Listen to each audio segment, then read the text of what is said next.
At 1:14 hours local time, the first Tu-22M3 on the apron at Belaya Air Base tore open from the inside. It did not explode the way a bomb does. It lit from within, fuel and wiring catching behind the skin. And within seconds, a second aircraft down the row began to burn the same way. Black smoke climbed off the concrete and rolled across the airfield until the far end of the runway disappeared behind it. Belaya sat almost 2,500 miles from Ukraine, deep in Siberia, and that distance was the whole reason no one on that base believed this could happen. 7 strategic bombers would burn here in the next few minutes. Aircraft Russia can no longer build. Part of a strike package Ukraine valued at roughly $7 billion across the wider operation. And the drones that did it had each cost less than a used phone. Belaya is one of the anchors of Russia's long-range bomber force. It parks the Tu-95, the enormous 4-engine turboprop older than most of the men who fly it, alongside the Tu-22M3, the supersonic missile carrier. These are the aircraft that launch cruise missiles at Ukrainian cities, and they matter for one reason above all others. The production lines that built them closed decades ago. Everyone destroyed is gone for good. Russia stationed them here, 4,000 kilometers from the front, precisely because distance was supposed to be its own defense. Nothing could fly that far. Nothing was expected to try. Ukraine agreed.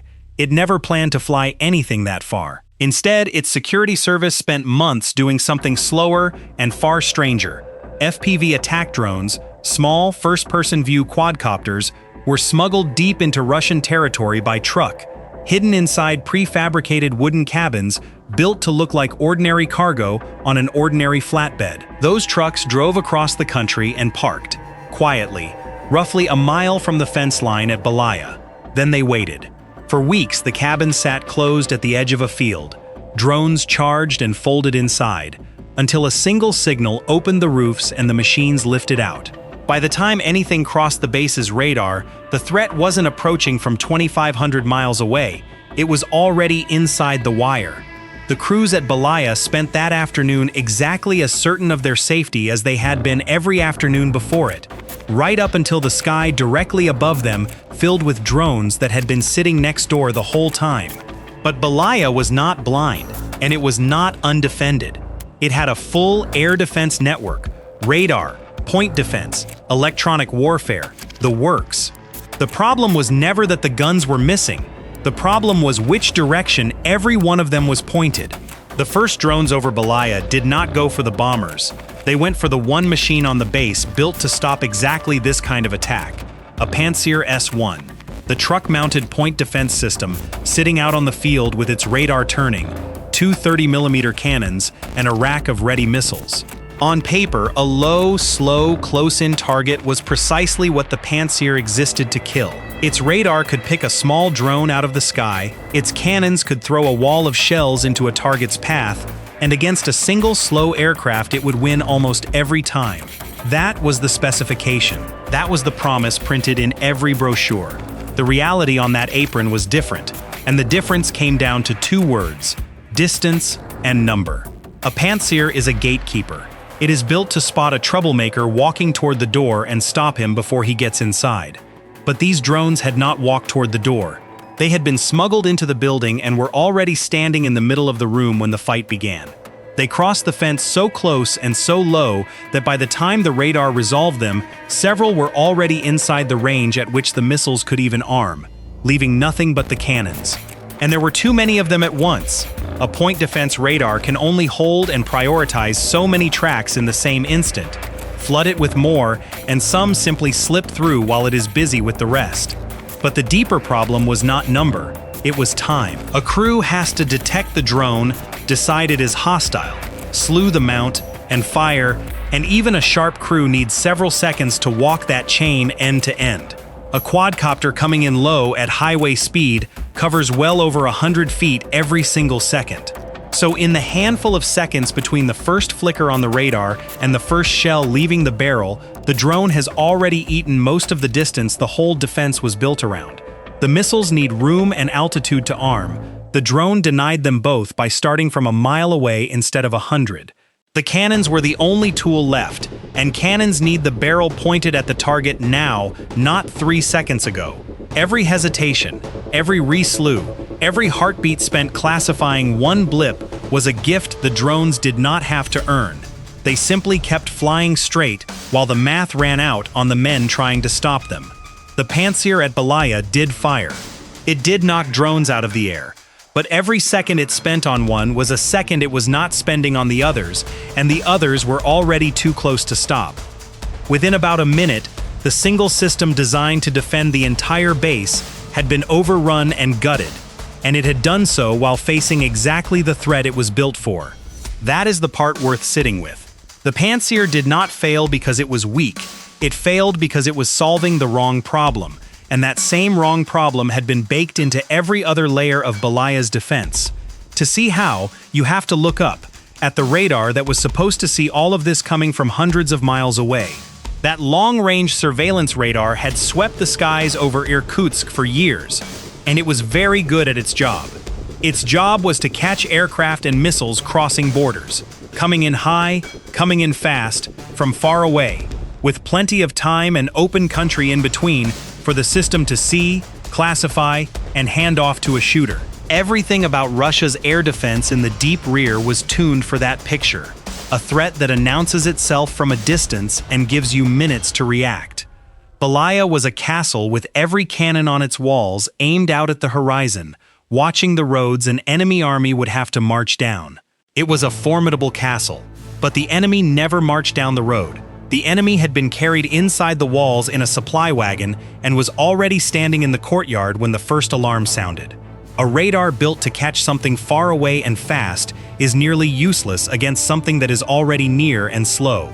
The threat was too close, too small, and too quiet for the instrument meant to be the base's eyes.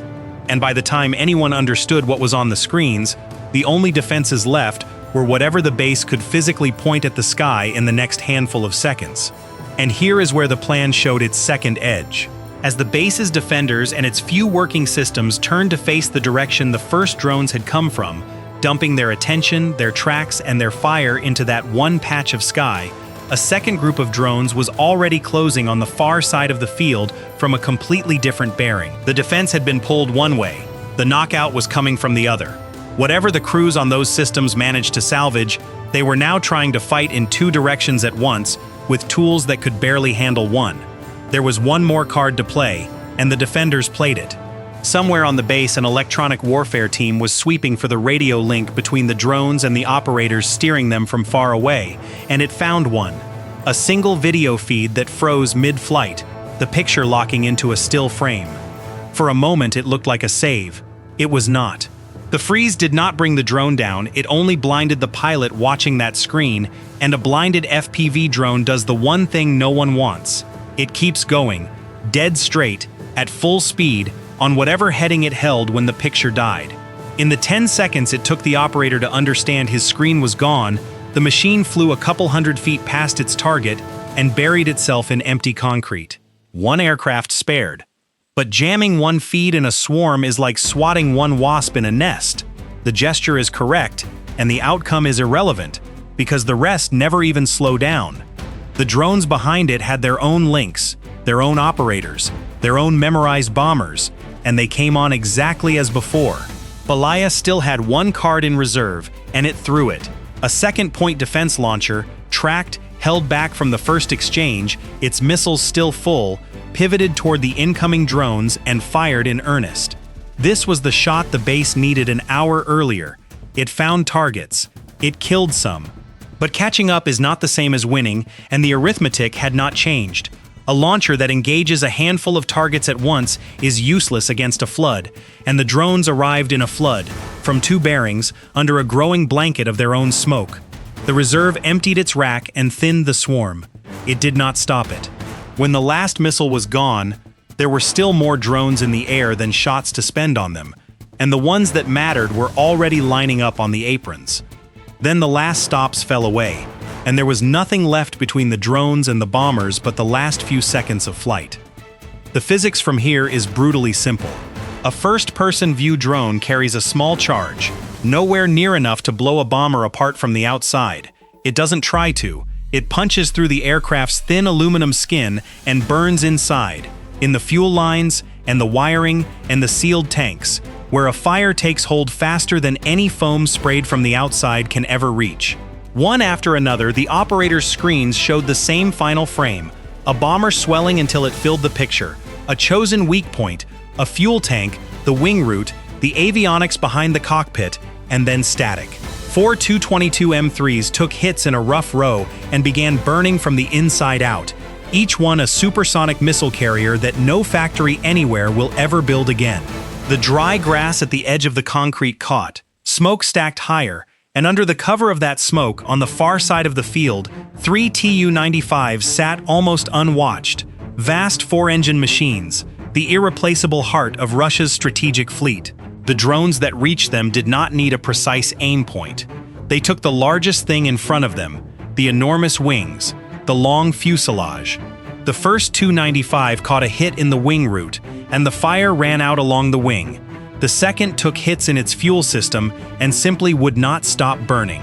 The third went up in a single column of flame that could be seen from the far end of the base, and the fires did not stay contained to single airframes. A strategic bomber sitting ready is a bomber full of fuel, and burning fuel does not respect the neat spacing on a parking apron. Heat rolled off the first Tu-95 into the machine beside it. Pooled fuel carried the flame across the concrete. What had begun as 7 separate strikes knit into one continuous fire, throwing up a smoke column dense enough that the far side of Belaya simply vanished from view. The crews trying to reach the aircraft were fighting the fire, the smoke, their own blocked vehicles, and the clock all at once. And the clock had run out before the first hose was even charged. When the smoke over Belaya finally thinned, the accounting was simple, and it was permanent. 7 strategic bombers were gone, 4 Tu-22M3s and 3 Tu-95s confirmed destroyed on their own aprons by satellite imagery in the days that followed. Not damaged and towed to a hangar. Destroyed. Burned down to their frames beside a wrecked air defense truck and a control network that had gone dark in the first 90 seconds. And the weapons that did it had each cost under $1,000. Small quadcopters carried across an entire country in wooden boxes, launched from a mile away, flown into the most valuable aircraft Russia owns. Across the wider operation, Ukraine put the total damage near $7 billion. Even discounting that figure as one side's claim, the imbalance is the story. Throwaway machines trading up thousands of times over against targets that cannot be replaced at any price. That last point is what makes this more than a spectacular afternoon. The lines that built the Tu-95 and the Tu-22M3 closed decades ago. There is no factory to call, no order to place, no way to buy back what burned at Belaya. Every strategic bomber lost in this operation is a permanent subtraction from a fleet Russia cannot regenerate. And by Kiev's account, the wider strike took roughly a third of that fleet out of the equation in a single day. Strike the bombers, and you don't just lose 7 airframes, you lose a share of the platforms that launch cruise missiles at Ukrainian cities, and you lose them for the rest of the war and long after it. But the deepest damage was not to the aprons, it was to an assumption. For 3 years, Russia's answer to its most valuable aircraft was distance. Park them deep enough, far enough, and no one can reach them. Belaya proves the assumption was never a defense at all. It was only a guess that no one had yet bothered to disprove. The guns worked, the radar worked, the crews fired, and none of it mattered, because every layer had been built to watch a horizon the attack never crossed. Distance was never the defense. It was only an assumption. And somewhere in Russia right now, another wooden cabin is sitting closed at the edge of a field, its roof waiting for a signal. The same trucks can park outside any base in the country. So here is the question worth arguing over in the comments. If 2,500 miles of Siberia couldn't keep these bombers safe, what actually can? And is there any airbase anywhere in the world that this tactic couldn't reach? Tell me where you land on it below. If breakdowns like this are why you're here, subscribe and hit the bell. The next operation is already being taken apart frame by frame.